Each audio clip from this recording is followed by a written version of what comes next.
जबकि कौमी असम्बली में डिप्टी स्पीकर की रूलिंग के खिलाफ सिंध असम्बली में करारदाद मंजूर कर ली गई। MP निदा खोड़ो की करारदाद पर तहरीक इंसाफ की जानिब से शोर शराबा किया गया। बैनर्स उठाए PTI अरकान ने स्पीकर डाइस का घेराव किया और नारेबाजी भी की।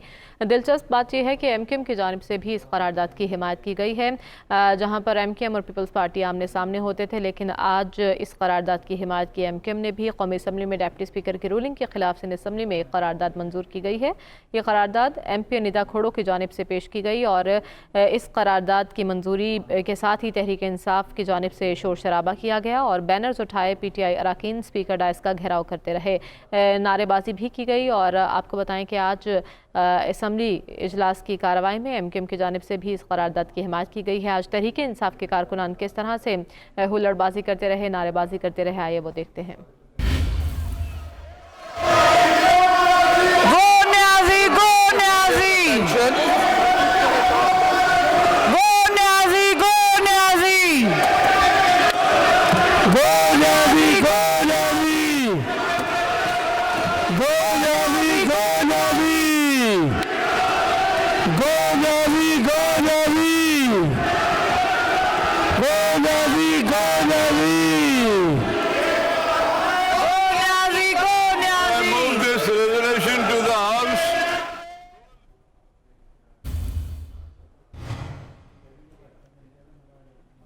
सिंध असम्बली में हुकूमत और अपोजिशन अरकान की जानिब से शोर शराबा किया जा रहा था, नारेबाजी की जा रही थी। इसके साथ साथ आपको बताएं कि मुल्क की पल पल बदलती सियासी सूरत हाल में सिंध में बल्दियाती इलेक्शन मुलतवी करने का फैसला किया गया है। सिंध हुकूमत ने बल्दियाती इलेक्शन के इल्तवा की दरख्वास्त इलेक्शन कमीशन को भिजवा दी है। सियासी अदम इस्तेहकाम के बायस पोलिंग मुलतवी करने की इस्तदा की गई है।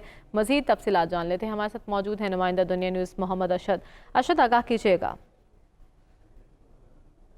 मोहम्मद अरशद से इस बारे में जानने की कोशिश करेंगे। मुल्क में पल पल बदलती सियासी सूरत हाल के असरात दिखाई दे रहे हैं। सिंध में बल्दियाती इलेक्शन जो कि शेड्यूल्ड थे, अब उनको मुलतवी करने का फैसला किया गया है। सिंध हुकूमत की जानिब से बल्दियाती इलेक्शन के इल्तवा की दरख्वास्त इलेक्शन कमीशन को भिजवा दी गई है और इस्तदा की गई है कि सियासी अदम इस्तेहकाम के बायस पोलिंग को मुलतवी किया जाए।